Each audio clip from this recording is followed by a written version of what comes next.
नमस्कार। निर्माण IAS academy में आप सभी का हार्दिक स्वागत करता हूं। आज मैं बात करेंगे इटली का एकीकरण से संबंधित महत्वपूर्ण बिंदुओं के बारे में। तो आइए आज की सेशन की शुरुआत करते हैं। इसके पहले मैं फ्रांस की क्रांति, अमेरिकी क्रांति और पुनर्जागरण से संबंधित वीडियो को अपलोड कर चुका हूं। यदि आप विश्व इतिहास के उस सीरीज को नहीं देखे हैं तो वर्ल्ड इतिहास में आप जा कर के प्लेलिस्ट में उसको ज़रूर देखें। तो आइए आज के सेशन की शुरुआत करते हैं। आज के सेशन में मैं इटली के एकीकरण पर बात करूंगा। यह इटली के एकीकरण जो है आपके झारखंड पीजीटी के दृष्टिकोण से अति महत्वपूर्ण है। तो चलिए आज के सेशन की शुरुआत करते हैं। 19वीं सदी के पूर्वार्ध में इटली में 13 राज्य थे। यानी 19वीं सदी के पूर्वार्ध में जो है इटली में जो है राज्यों की संख्या जो है वो कितने थे? 13 था। इटली के एकीकरण का जनक जो है आपको जोसेफ मैजिनी को कहा जाता है। ये कई दफ़ा प्रश्न पूछे गए हैं कि इटली के एकीकरण किसने किया, तो जोसेफ मैजिनी को माना जाता है इटली के एकीकरण में। इटली मैजिनी का जो जन्म हुआ था, जोसेफ मैजिनी का जन्म जनेवा में हुआ था। कहाँ पर हुआ? जनेवा में जोसेफ मैजिनी का जन्म हुआ। ठीक है। आगे इटली के एकीकरण में सबसे बड़ा बाधा ऑस्ट्रिया था। यानी इटली के जो एकीकरण में सबसे बड़ा जो बाधा है वो कौन सा राज्य था, यानी देश कौन था? ऑस्ट्रिया था। ठीक है। इटली के एकीकरण में सार्डिनिया पिडमिट राज्य ने अगुवाई की थी।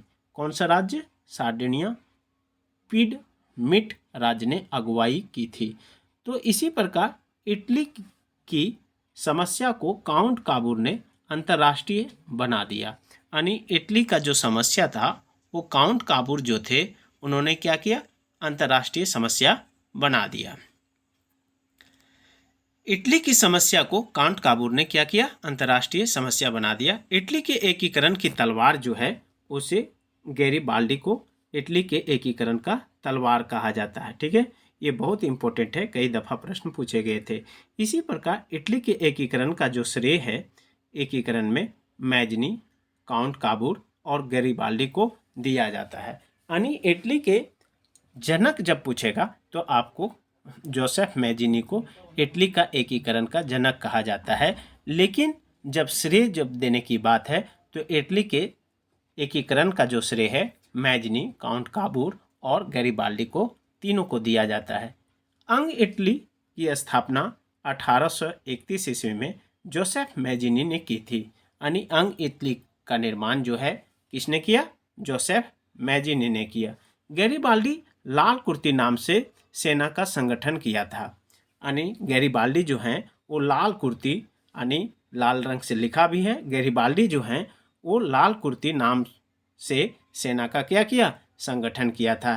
कार्बोनरी सोसाइटी जो है का स्थापना गिबर्टी ने किया था। किसने? कार्बोनरी सोसाइटी का संस्थापक जो है वो गिबर्टी था। विक्टर सैमुअल सार्डिनिया का शासक हुआ था। विक्टर एमुनुअल सार्डिनिया का शासक था। इसी प्रकार जो है आगे हम देखते हैं इटली के एकीकरण की शुरुआत लोमार्डी एवं सार्डिनिया जैसे राज्यों के मेल से हुआ।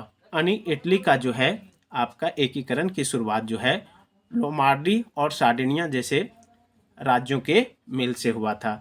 इटली राष्ट्र का जन्म जो है एक इटली राष्ट्र के रूप में इसका जन्म 2 अप्रैल 1860 ईस्वी को माना जाता है। राष्ट्र के रूप में इसका जन्म 1871 ईस्वी में रोम को संयुक्त इटली का राजधानी घोषित किया गया। किसको? रोम को इटली का सर्वाधिक राजधानी घोषित किया गया।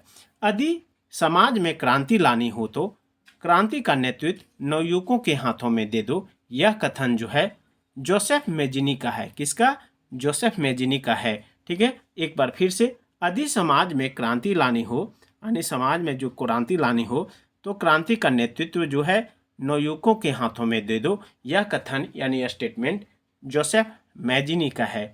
इटली का एकीकरण 1871 ईस्वी में काउंट काबूर ने किया था। इटली की एकता का जन्मदाता जो है, इटली की एकता का जन्मदाता वो नेपोलियन था। कौन था? नेपोलियन। तो इस प्रकार हम अभी आपसे बात कर रहे थे इटली के एकीकरण के महत्वपूर्ण बिंदुओं पर। हमारा Nirman IAS academy online PGT test series का आयोजन कर रही है। इसके साथ में UGC NTA, UGC NET, JRF history विषय का भी आपका टेस्ट सीरीज का आयोजन कर रही है। आप देखेंगे झारखंड पीजीटी में जो क्वेश्चन होते हैं वो 150 होता है, तो मेरा भी टेस्ट सीरीज में 150 प्रश्न होंगे और 300 मार्क्स का होगा। टेस्ट का टाइम जो है 2 घंटे दी जाएगी।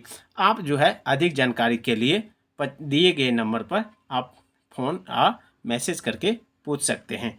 आज इसके अलावे जो है आप डायरेक्ट जो है वर्ल्ड हिस्ट्री के लिंक पर जा कर के आप वर्ल्ड हिस्ट्री को यहाँ से देख सकते हैं। अभी मैं बात करूँगा इटली के एकीकरण से संबंधित महत्वपूर्ण ऑब्जेक्टिव के बारे में। तो आइए ऑब्जेक्टिव को बनाते हैं।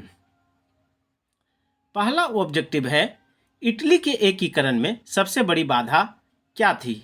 इटली के एकीकरण में सबसे बड़ी बाधा जो है क्या थी? ऑप्शन ए यानी यह इटली वासियों में राष्ट्रीयता का अभाव, ऑप्शन ब ऑस्ट्रिया की इटली में उपस्थिति, ऑप्शन स फ्रांस का दबाव, ऑप्शन द पोप का अनुदारवादी दृष्टिकोण। तो आप सही उत्तर करेंगे। इसका सही उत्तर क्या हो जाएगा? ऑस्ट्रिया की इटली में उपस्थिति। यानी इटली के एकीकरण में सबसे बड़ी बाधा जो है वो कौन थी? ऑस्ट्रिया का इटली में उपस्थिति, यानी ऑप्शन ब। प्रश्न संख्या 2, नेपोलियन को इटली में राष्ट्रवाद का जनक कहा जाता है क्योंकि?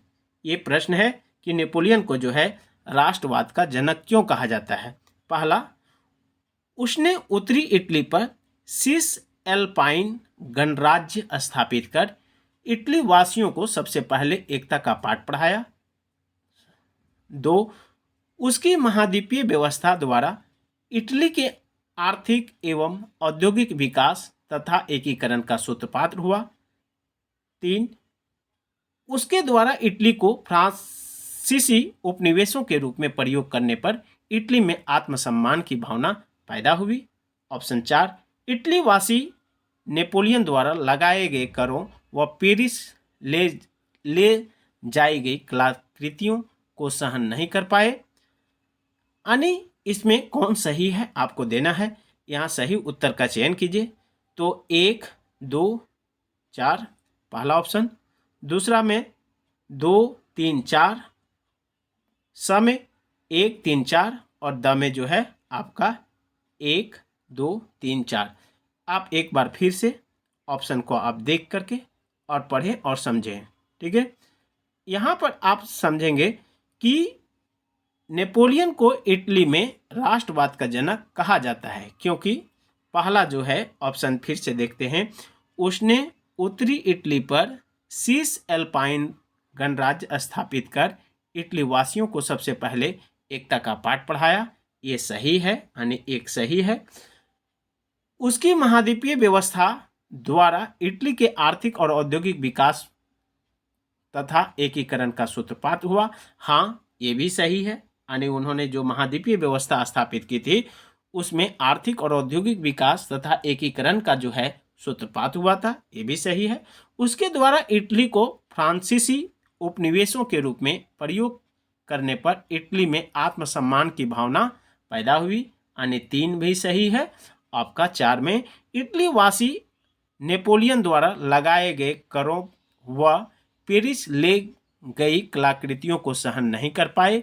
ये भी सही है, यानी 4 भी सही है।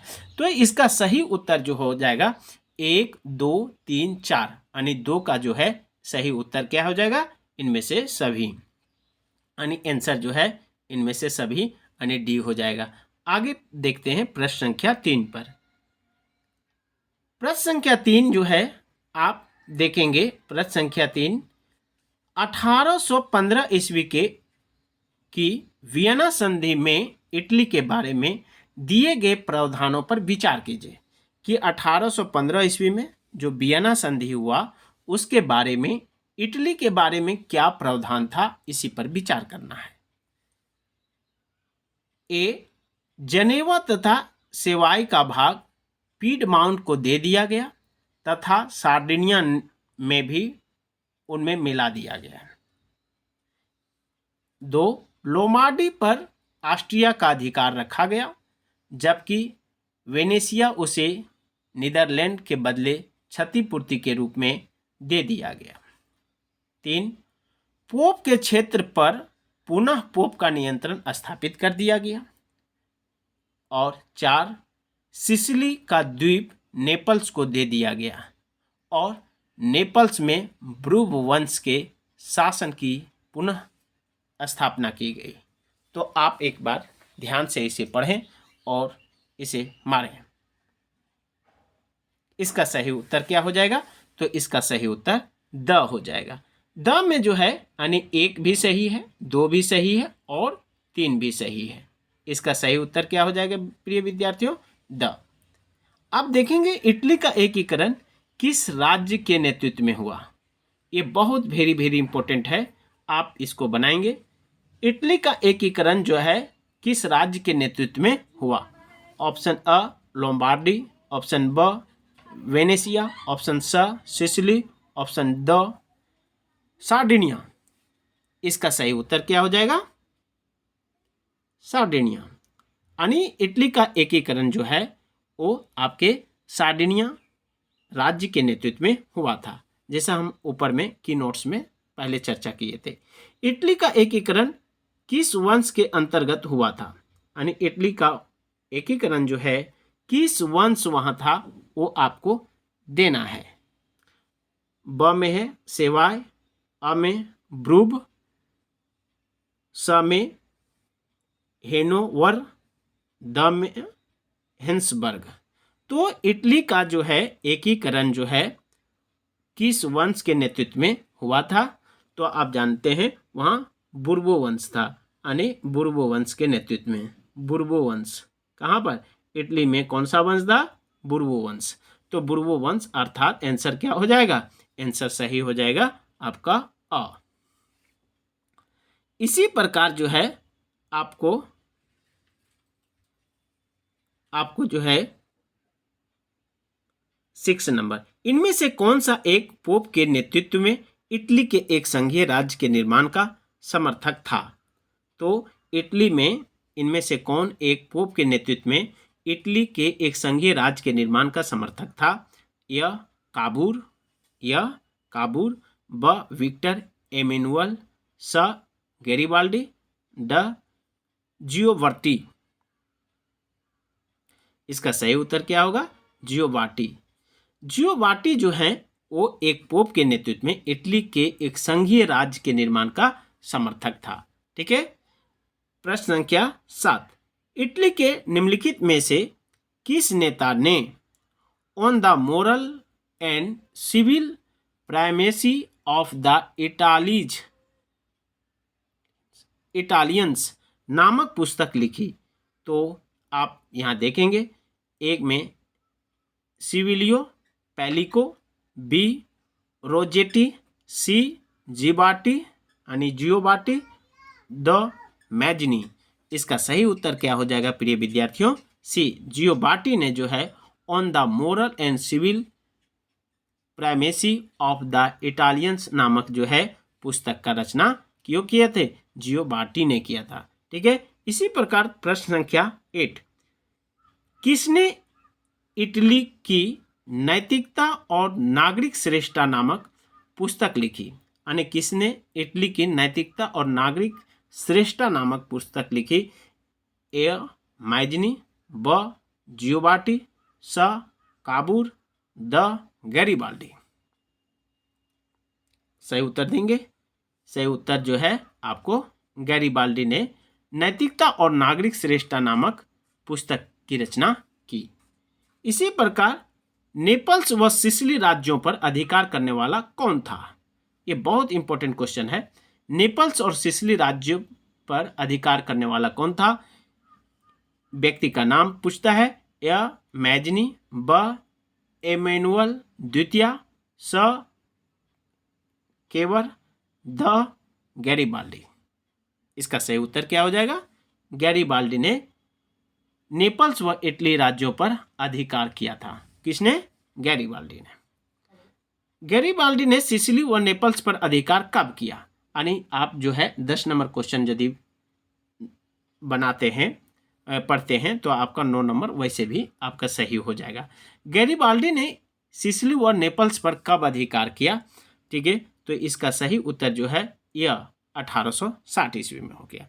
ठीक है, आगे, तुमने मेरी मातृभूमि से मुझे विदेशी बना दिया। बहुत इंपॉर्टेंट कथन है। यह कथन किसने कहा? तुमने मेरी मातृभूमि से मुझे विदेशी बना दिया, यह कथन किसने कहा? अ मैजिनी, ब एमेनुअल द्वितीय, द गैरिबाल्डी, स काबूर। सही उत्तर क्या हो जाएगा?